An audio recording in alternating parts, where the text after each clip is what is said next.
Janet Yellen, a key force behind the Federal Reserve's unprecedented and controversial efforts to boost the U.S. economy, takes over the reins at the U.S. Federal Reserve on Friday. As she succeeds Ben Bernanke, whose second four-year term as Fed chairman expires, Yellen will become the first woman to run the Fed in its 100-year history and just one of a handful of women heading central banks globally. She is currently the Fed's vice chair.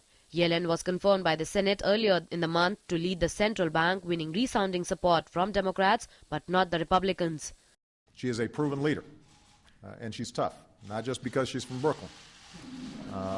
Janet is exceptionally well qualified for this role. She's served in leadership positions at the Fed for more than a decade. Well, I think we all agree, Mr. President, that more needs to be done to strengthen the recovery, particularly for those hardest hit by the Great Recession. We have made progress.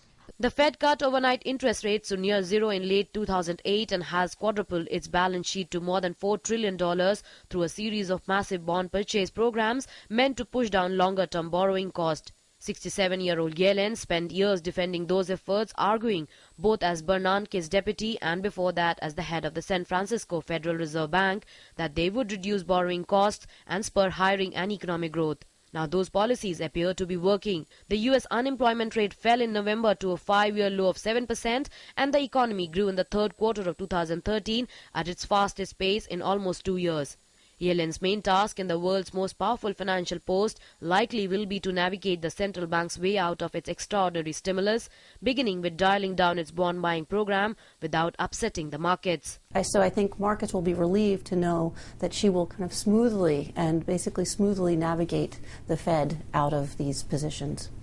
Yellen is the first person appointed to an initial term as Fed chair by a Democratic president since Jimmy Carter named Paul Volcker to head the U.S. Central Bank in 1979. Although both Bernanke and his predecessor, Alan Greenspan, were reappointed by Democrats, their initial nominations were made by Republicans George W. Bush and Ronald Reagan, respectively. Business Bureau, DD News.